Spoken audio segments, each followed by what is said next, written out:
Today, Darryl Reuben Hall plays Doc Brown in Consummate Showman. In 2021, he directed the inaugural episode of Voices of Arawak, which was titled Spirit of the Missouri Frontier.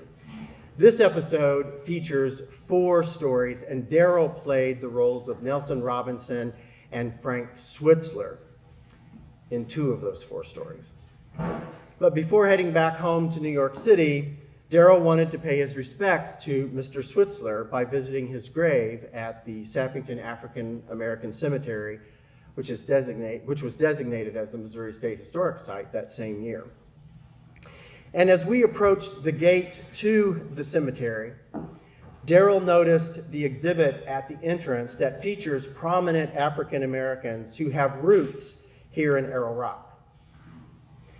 As he read about Doc Brown, he turned to me and he said, "I want to play Doc Brown someday because we should hear his voice." So here we are, 3 years later, as Darryl brings Doc to life through the words of Glen North. Now, Glen is the perfect artist to write this episode, as he is Director of Inclusive Learning and Creative Impact at the Kansas City Museum, where Doc's 1896 portrait resides. Glen is currently working on contextualizing the Doc Brown portrait for an exhibit that will be at the museum here in the near future. Plus, 12 years ago, in 2012, Glen wrote an essay for the Kansas City Museum's Community Curator Series on Doc Brown, where he calls Doc a consummate showman. Doc Brown is buried in an unmarked grave at Union Cemetery in Kansas City, the same cemetery where another prominent Arrow Rocker is buried, George Caleb Bingham. A few years back, private citizens created a GoFundMe campaign to raise money to place a headstone at Doc's grave. Locally, Andrea Hatfield championed the campaign. Thank you, Andrea.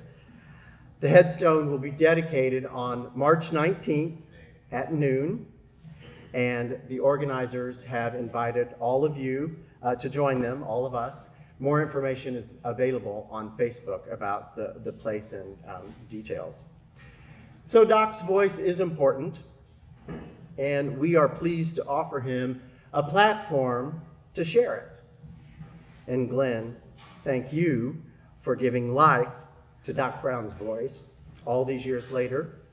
So please come and share with us some of your thoughts.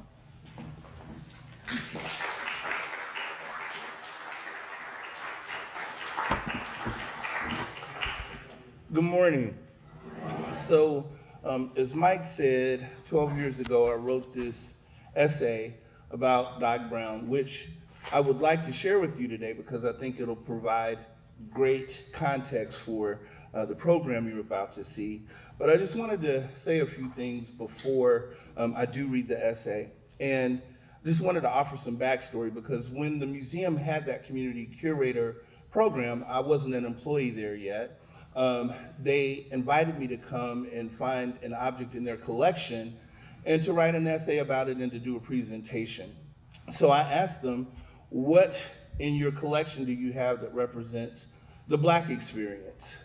And they pull out this 5x6 portrait of this man who's kind of leaning over with his top hat. And he looks very much to me like a minstrel. And I immediately felt a sense of shame. Black people don't always like to celebrate the stereotypes that have been placed upon us. But I understood that this man lived at a certain time where certain things were different, and I figured I would at least research to find out his story. And lo and behold, it turns out that he's this incredible cakewalker.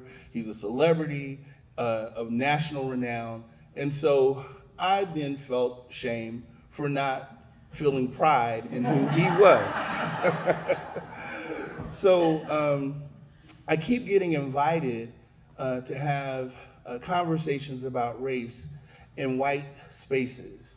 I have a poet friend who said, well, it seems to me that your obligation is to occupy whiteness.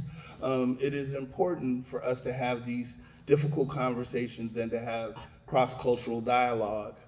But kind of in that whole minstrelsy, shucking and jiving kind of ideology, there's a term that's been coined, and Spike Lee, the great filmmaker, talked about this phenomena that had been happening in motion pictures about magical Negroes. So a magical Negro is a character whose only purpose is to serve white people. The Legend of Bagger Vance, The Green Mile, there are characters in those movies that kind of exemplify what a magical Negro is. And so the magical Negro makes white people feel good about themselves. And initially I was thinking, do I keep getting invited to these white spaces because I'm a magical Negro? There's a movie that is streaming on Amazon Prime, and it's called The American Society of Magical Negroes. My friend Joe and I watched it just a couple of nights ago thinking about this event. So it's a satire, but it's about this secret society of black people who have the gift of going to white clients, as they're referred to, because we want to make sure that white people feel comfortable and that they don't get aggravated, because when white people feel uncomfortable and they get aggravated, black people die, all right? And so that is their mission, to keep white people comfortable. And I really started grappling with this idea of myself being a nice Negro or a good Negro when I got invited to the Kansas City branch of the FBI to do a Black History Month presentation. I was like, oh my God. Now this is on the heels of the murder of George Floyd. There's all this racial unrest in America, and I don't have a good feeling about law enforcement in this country at that time. So I was very prayerful about it, and God said that I should go. And it turned out to be one of the most meaningful experiences of my life. The head of the Kansas City branch of the FBI gave me a secret gold medallion that I can show if I ever get into trouble and say, hey.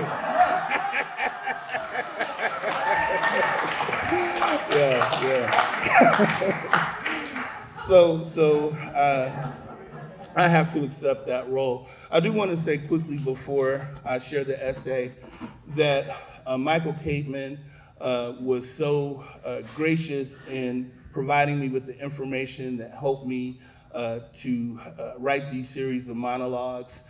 There's a woman, a historian, Nanette Rod, who collected all of the different articles that have been written about Doc Brown. So there are quotes in these newspaper things that Doc Brown actually said. And so when you hear him, know that much of the dialogue that you're hearing are his actual words. And Mike kind of poured through all of that content to equip me to be able to write what you're about to witness today.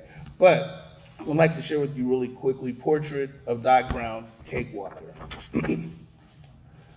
For Black folks, history is a tricky thing. Far too often, we are underrepresented, misrepresented, or selectively represented in ways that produce pain rather than joy, shame rather than pride.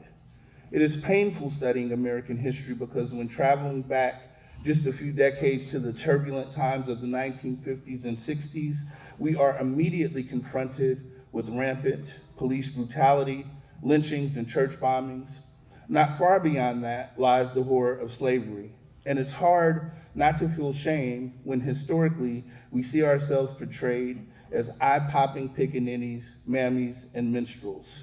So the first time I came across Millard C. Haywood's 1896 portrait of famed Kansas City cakewalker, Joseph Doc Brown, wearing a generous smile with his back bent, gently waving his top hat as if to let white folks know he was a good Negro, the two emotions that came racing to the surface were, as you may have guessed, pain and shame.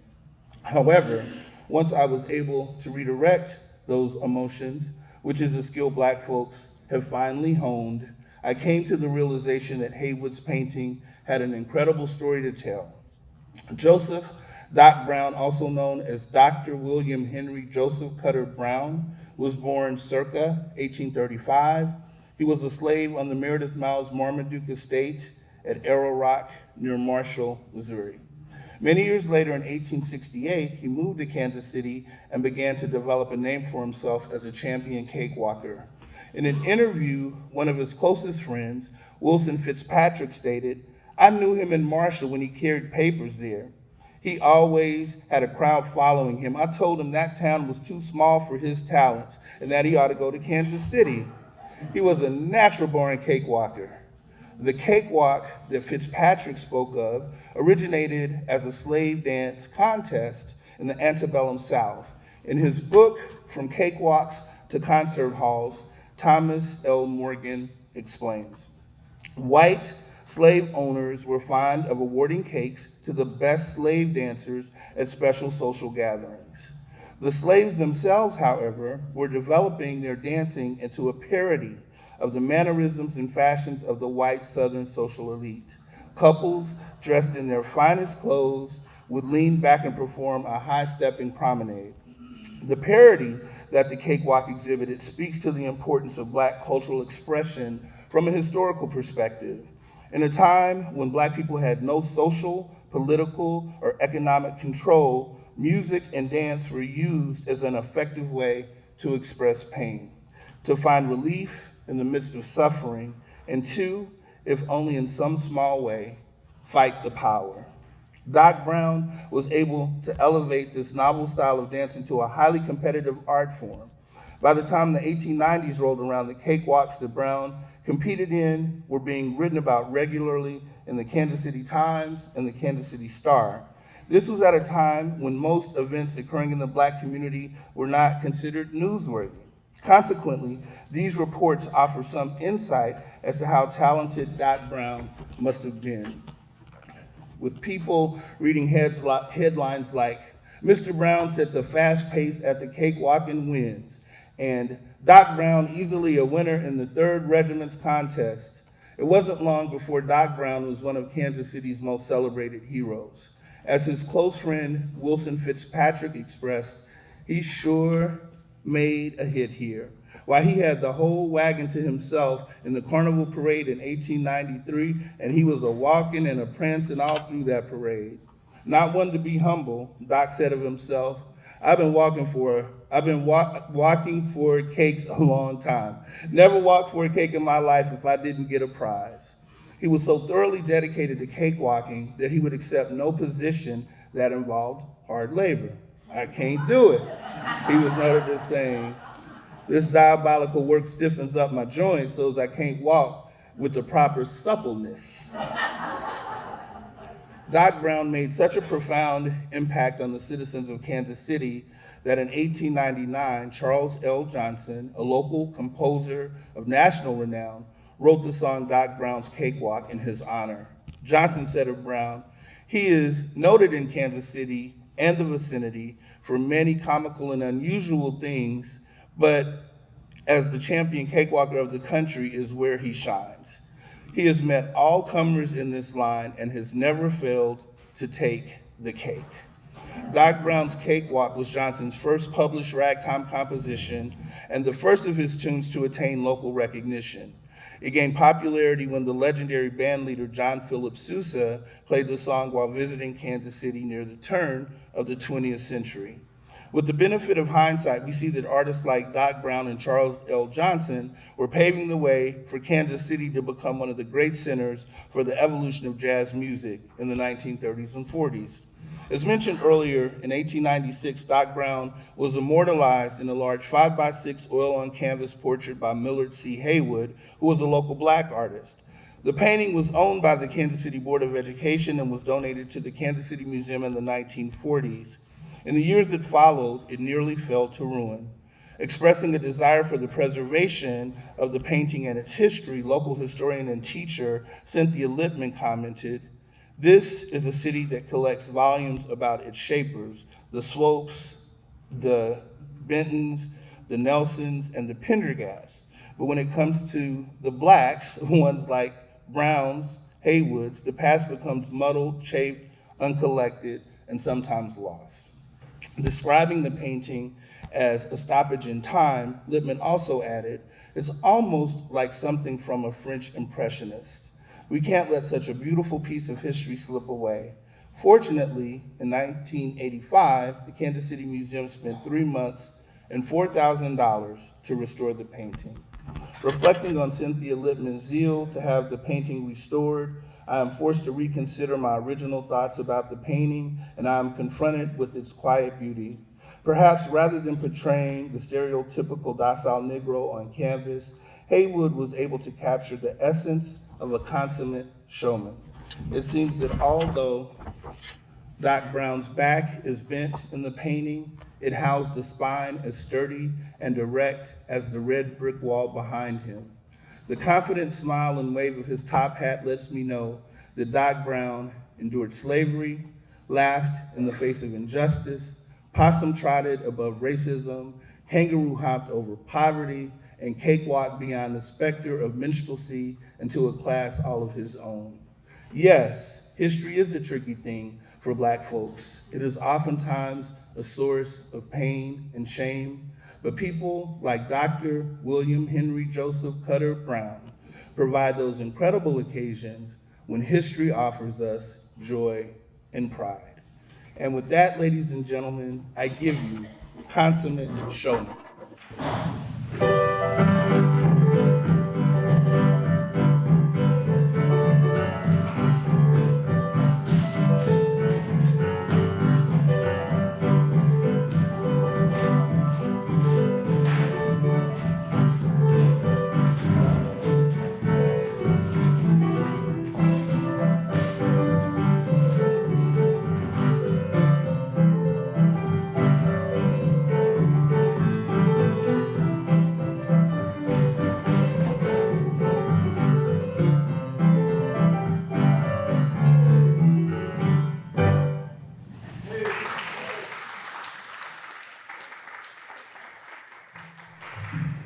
Hello, good people. I and all my born days have never seen such a splendid assembly of humanity, and it does my heart good to know you all are gathered here today to hear my story. Now, by way of introduction, my name is William Henry Joseph Cutter Brown, but most people know me as Doc Brown, which is my stage name. I am the originator of the cakewalk in all of the United States and Missouri.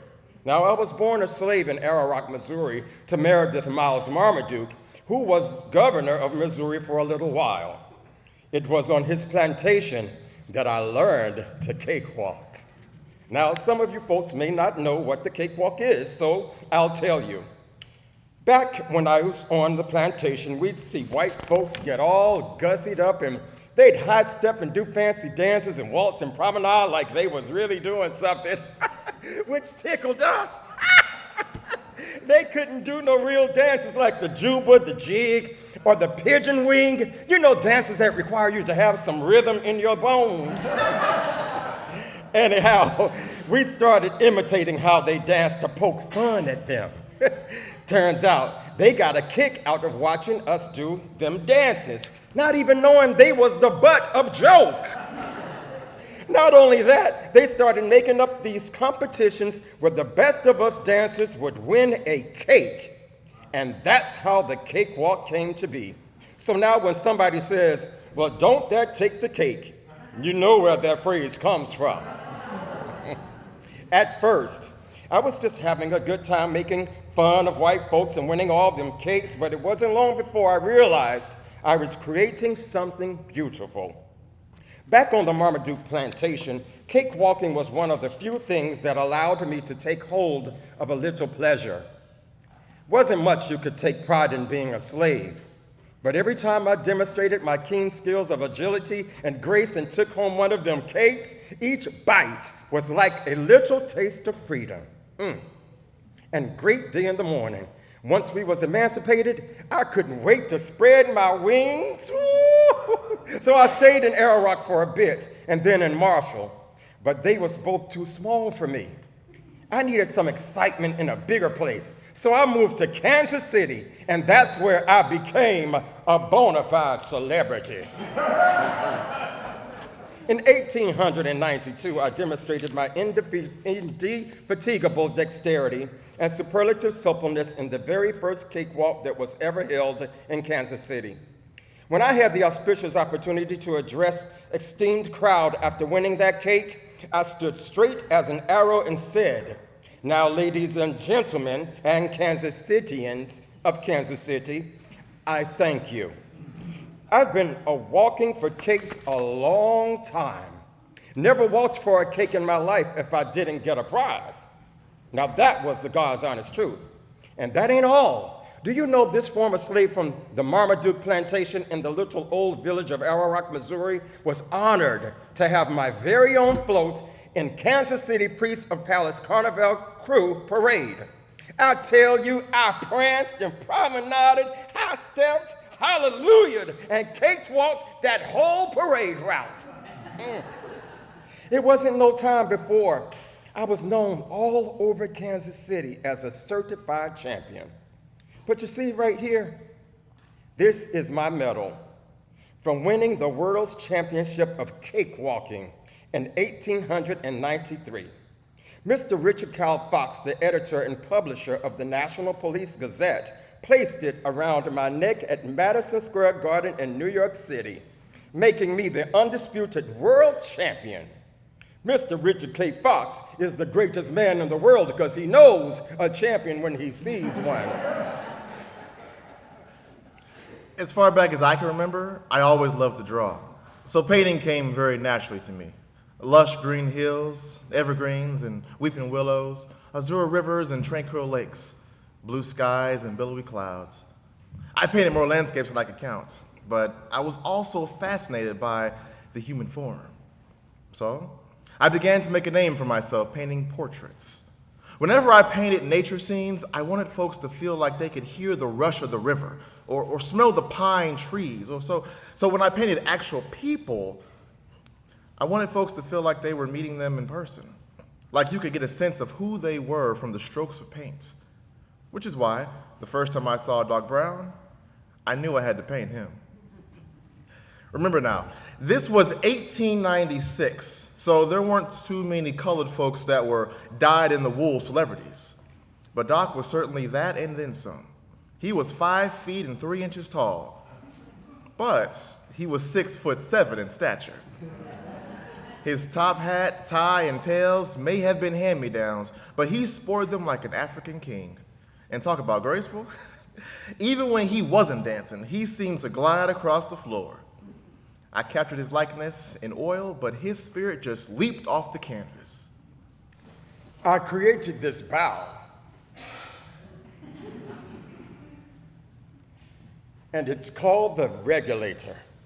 That's the most devotionist bow of all. That's the bow I also use when I start a cakewalk. There is a large number of bows in polite society, but the regulator is the most profound. That's not at all. I tell you, I brought a preponderant magnitude of innovations to the cakewalk. I will have you know that I am the creator of the elephant squat and possum trot, the kangaroo hop and the watermelon lop, the Liza Lane and the choo-choo train, the dignified and pancake glide, the knee joint wobble, and the pommel house hobble, the black crow squawk and the step ladder walk. Yes, sir, I did that. And there's plenty more where that came from, but there are some other things I want you to tell you before you have to up and leave.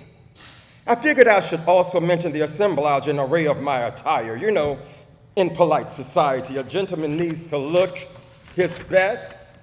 Now, I had the good fortune of partaking in a dump sale of such perplexity that I spent nearly $50 for finery. And so much did I get for my money that I was in serious doubt as to the advisability of buying a trunk. Never in all my born days had I been able to acquire such a vast amount of gregarious garmentation. You know, when a man looks good, he feels good, and I tell you, I was shining like a diamond. I always had an ear for music. My parents told me that we had a neighbor that would let me ping away on his piano before I could even talk. I could actually play by the time I was 6 and began my classical training not long after that.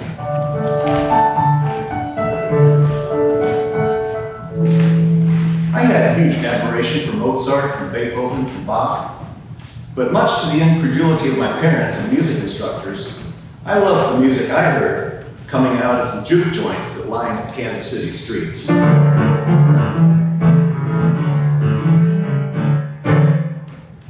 Sure, I was well versed in music theory and technique, but those black piano players' fingers flew across the keys the way 100 starlings lift and bank, all together before they wheel and drop.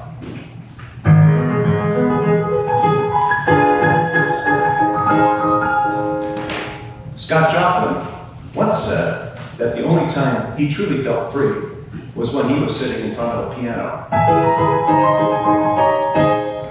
If you haven't guessed by now, the style of music that stole my heart was ragtime.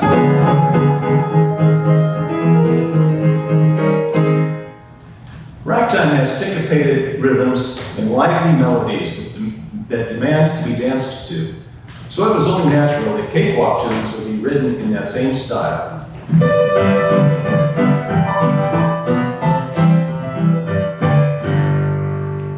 And speaking of cakewalk, I knew from the first time I saw Doc Brown dance, I had to write a tune for him.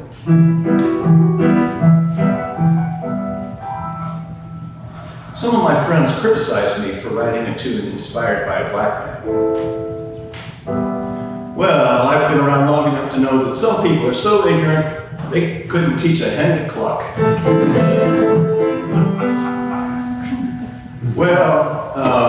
So I didn't pay them any attention. Doc's dancing was so ethereal and his demeanor so distinguished that I was thrilled to write Doc Brown's Cakewalk in his honor. I have walked a lot of cakewalks in my life, yes. I have won more than my share, but to tell the truth and shame the devil, I've lost a few too. It was a competition in Topeka. Now, fathoming I was from Missouri and not from Kansas, I figured I should strategical and try to gain the affections of the crowd. So I opened up by saying, ladies and gentlemen, I'm with you tonight. I'm the Missouri champion. I've been in the champion business 15 years and never lost out. I'm here to welcome you to Metropolitan Hall. This is the first time I was ever here in Topeka, but I'm with you tonight for a good show. Well, that speech didn't do diddly squat because I did not prevail as the victor in that skirmish. I told the whole world directly, I'm from Missouri, and they made it up to run a goodie on me there in Topeka. See? None of these poor, weak fellas is in it with me because I am the champion cakewalker of the world. See? But look here. All I care for is the coin. The coin is the substantial thing in this world. That is what I is after. But I give them a rub anyhow. They come talking about some new regulations in professional walking. I ain't studying them new regulations. They could take them new regulations and stuff them right up there. Even from our brief interaction, I could tell that Doc Brown was extremely competitive. I mean, think about it. Doc spent the first 30 years of his life enslaved. To go from that to become known as a champion cakewalker in a bustling town like Kansas City was a big deal. It gave him a sense of identity. Did he overreact when he lost competitions? Perhaps. But those competitions meant everything to him. Of course, at the time, there were sterling examples of black folks who had accomplished extraordinary things. Frederick Douglass, the world's foremost abolitionist, had held court with the likes of President Lincoln denouncing the evils of slavery. Harriet Tubman not only led over 300 enslaved black folks to freedom, but she was also a spy for the Union Army and even served as a commander. Ida B. Wells used her skills as a journalist to travel throughout the South to record and document the horror of lynching so folks would someday be held to account. Amazing, right? But we can't overlook unsung heroes like Doc Brown. Folks who, like God told Moses with the rod, used whatever was in their hands to make a difference. Well, God gave Doc Brown dancing feet, and he used them to let the world know he was here. In the May 27, 1897 edition of the Kansas City Times, the headline said, "Champion Cakewalker claims he was done dirt." Now, if that don't beat all, it was bad enough losing the cakewalk up in Topeka, but to suffer such a diabolical loss in Kansas City and to have the newspaper report on it in such a dastardly and demeaning way was more than my pride could suffer. I walked right into that office of the Kansas City Times, gave the military salute, which won me the admiration of soldiers and civilians alike. But it was my brow that was sizzling fire's discontent. I told them, "Gentlemen, this is scorching my brain. I wants to say right now that them judges done me dirt right here in Kansas City. They did for sure. The fella that came here from St. Louis, he ain't no cakewalker. I can beat him any day. Them judges done me dirt. Just because a slick fella comes up here from St. Louis with a lot of fancy clothes on and jumps around before the audience with a good-looking gal hanging on his arm, that gives him the cake?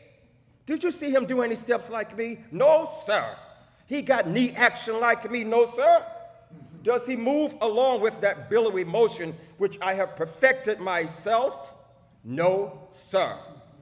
I tell you, I've studied this cakewalking business a good many years, and they can't none of them tell me nothing about it I don't already know." Then that reporter had the nerve to say, "Doc, you are getting old. You must be losing your grip." No such thing, sir. I'm getting more scrumptious in my walking all the time. Don't you worry about Doc Brown getting old. I'm gonna win plenty of cakes yet. And I ain't gonna let no St. Louis fella, nor Topeka fella take the championship away from Kansas City. They done me dirt this time, but I'm gonna beat them yet. It wasn't just Doc's dancing that impressed me. It was the absolute passion he had for cakewalk. In a way, I felt like we were kindred spirits. I spent years trying to help people understand that ragtime was just as respectable as classical music and a hell of a lot more fun. Doc was so talented, he elevated cakewalking, a dance some would call lowbrow, and he put it on the same level as the waltz or the minuet. It seemed like every other day I was reading something about Doc Brown in the Kansas City Times, but he was being written about in newspapers all across the country. The Topeka State Journal, the Lawrence Daily Journal, the Albuquerque Citizen, Boston Post, the Brooklyn Daily Eagle, and too many more to mention. Now, this was at a time when most local newspapers wouldn't even print a black person's obituary. Doc Brown was a true Kansas City legend, and I wrote Doc Brown's Cakewalk so folks would never forget. Well, it ain't no secret that plenty newspapers wrote about the magnanimous exploits of yours truly, Dr. William Henry Joseph Cutter Brown. There was a kind gentleman that wrote a ragtime tune in my honor, and there were folks who wrote poems about me too. So, on this most auspicious of occasions, ladies and gentlemen, I would like to share a poem I thought up myself. I calls it, "Why Black Folks Like to Dance." You study the darkness of my body, desiring to know the curve and the line. Whips scarred my back, but they never broke my spine. You implement diabolical strategies designed to steal what's inherently mine. You want to move like me, to groove like me, stride like me, glide like me. But your body can't move like mine because it never needed to. I cakewalked out your slavery, and you couldn't lynch my blues. Yeah, you tried to dance like me, but you stuck with two left shoes. I got a thunder in my strut that shakes pine cones loose. My frame contorts in ways your mind cannot deduce. With every oppressor I face and throughout every abuse, my movements possess a beauty that only struggle could produce. I keep it moving with the quickness, with the panther's agility. Got a possum trot too fast for the naked eye to see. I call my left leg Frederick Douglass. Nat Turner is my right. I could outrun the patty rollers at noontime and dance all Saturday night. Never understood how you could love my music, my walk, my talk, my style, but hate me so intensely. Why am I so reviled? May not ever get the answers on this side of eternity. But one thing is for certain, I'm gonna keep on doing me. I'ma dance like there's no tomorrow, swing like nobody's ever swung, and keep on taking the cake until the final bell is rung. Yes, sir. That's a mighty fine poem if I do say so myself. I gotta say, I ain't had no easy life, but I've been blessed. I came into this world a slave and went on to become a world champion. Sure, some folks say cakewalking wasn't nothing but a bunch of black folks shucking and jiving to put on a show for white folks, but cakewalking gave me a sense of purpose. It even gave me a stratospheric social status. Once when folks was coming from all over the country to Kansas City for the cruise carnival, I was asked to stand in for the mayor himself to greet folks coming off the train. I gave them my broadest smile and my most graceful bow as to make all the visitors feel at home in Kansas City. Then I said, in the absence of the mayor, who is busy today? I am appointed gentlemen and ladies to turn over the keys of the city to you. I am Doc Brown, the cakewalker, and I want y'all to remember me. Our dear esteemed guests, you've heard Doc Brown's story. However, in order to remember him, you really should see him dance. It's my great pleasure to share with you, as we are all gathered here now, you are about to witness an extraordinary display of grace and talent, and energy that define the art of cakewalking. Ladies and gentlemen, without further ado, accompanied by Charles L. Johnson playing his original composition, I give you Doc Brown dancing to his cakewalk, Ragtime.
you all. Thank you all so much for being here for this performance and getting to know Doc Brown a little better. It was suggested to us by Dr. Barile, historical consultant, that these episodes really aren't complete if we don't have a chance to visit with the cast and the playwright in talkback format. So for any of you who need to scoot on out, please feel free, don't feel obligated to stay. But for those of you who would like to chat with the cast, ask questions, we would love to have the opportunity to interact with you. Glen, you want to join us up here? Are there any questions from the crowd? Are there any comments? Yes, Judy. I'll let Darryl take that. This is the original Doc Brown dance. I studied a lot of the cakewalk videos on YouTube, so I don't see any specified by hand, but I took some of those moves. But I used some of the moves that I saw on YouTube to create that. Historian Nanette Robb from Overland Park, Kansas, has done extensive research on Doc Brown. And there was a film of Doc Brown cakewalking, and when it was discovered, it had deteriorated too much to be staged. So there is no cinematic evidence of Doc Brown dancing, but as Darryl mentioned, there are many videos of performers that have been staged. Any other questions? Yes, Lindy. What was the name of the film that you mentioned?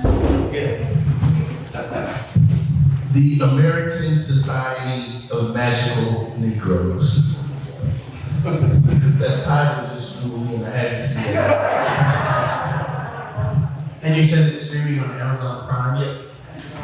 And I'm also looking forward to coming to the Hardeman fundraiser, because I think they do a cakewalk. And I would expect to see lots of different varieties. We used to do cakewalks at Blackwood as well. Yeah. Yes, you have a question? Who did the casting? Who brought these folks together? Well, that was a little bit of a joint effort. Darryl and I met in 1998 when we were both in the Lyceum Theater's production of Big River. He played Jim, and I was Mark Twain. And do you want to share the story about Philip Caulfield directed that production? And there was a moment when Jim was to be placed in chains, and do you want to share that story? Of course. Yes, we were in rehearsals, actually in this space. Mm-hmm. Yeah, here, right here. And there was a scene where they captured Jim. He was an estate slave. And Philip, the director, did not want to do it visibly on stage. But me as the actor and giving truth to the moment in the scene, I was like, no, we have to have him chained on stage so the audience can feel the emotional impact of what that brought about. So he agreed, and we did it on stage. Yeah. This is kind of related. The book Huckleberry Finn has been reimagined by an author named Percival Everett. If you're familiar with the film American Fiction, it made a lot of noise this past Oscar season. That was based on a book that Percival Everett wrote called Erasure. Percival Everett now has a book out called James that is the same story, but written from Jim's perspective. So those of you who are interested in that kind of thing, I just wanted to share that. Yeah, we heard about that book yesterday. That sounds really interesting. And to finish answering your question, so when Darryl discovered Doc Brown that day at the cemetery, I said, well, we will make this an episode. And so it's been training in my mind as a producer, who's the right person to tell the story? And Glen was the inaugural Persimmon Creek Arson residence here in Arrow Rock in 21. And we started some conversations about the work that he was doing here in Arrow Rock, and we began to talk about the vision of the Voices Project, and it just was a natural partnership. Then I discovered that Glen had written this essay in 2012 about Doc Brown, and you didn't even know about Arrow Rock at the time you were writing that essay, did you? Not at all. Yeah. So everything aligned in that regard.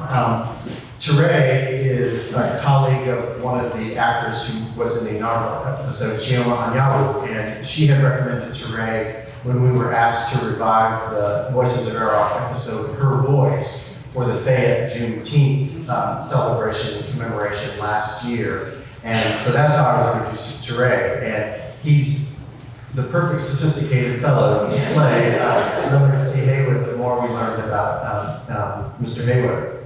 And then our associate producers, the students at Missouri Valley, when we were talking about how we cast, like, well, we need a ragtime pianist. I had no idea, no background, but Sedalia is just down the road. And Finn just started searching the World Wide Web and found a contact in Sedalia, and the contact in Sedalia turned us on to this St. Louis fellow right here. He did a great job.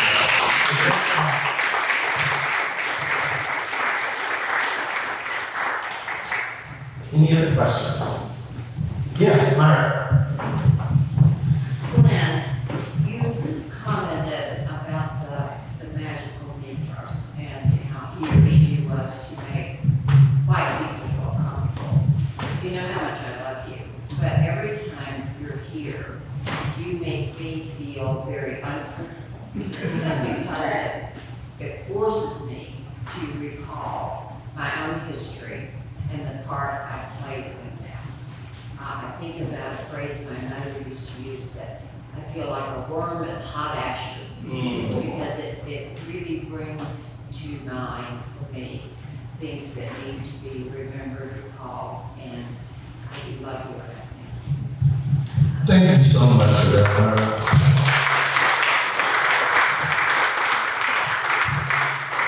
I would just like to say in response, I love you too.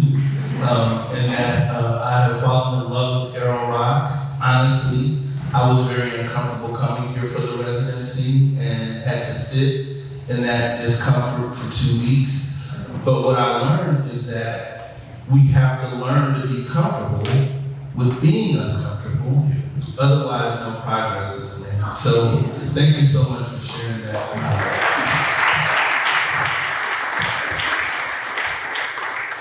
Yes, I really need to piggyback off of that, because to come here the first time and playing a slave, and then to be invited to come back and direct the inaugural episode, I was like the only man of color here, and sometimes you can really feel very uncomfortable not knowing what you're walking into.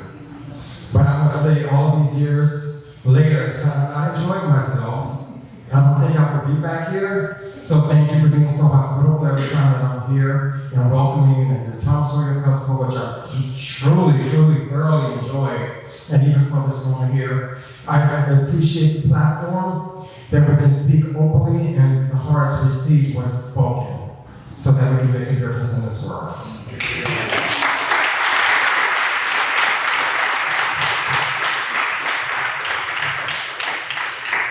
One last question. Yes, Martin. This is for Terraye.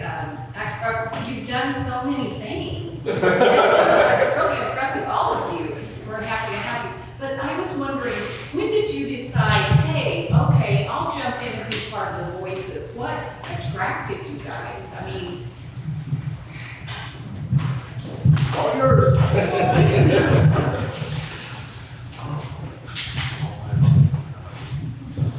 Thank you for that question. What attracted me to be a part of the Voices was actually, it was just last year, actually, and it's a lot. It's a lot that happened to me last year. So I was very busy last year. But last year was a very busy time.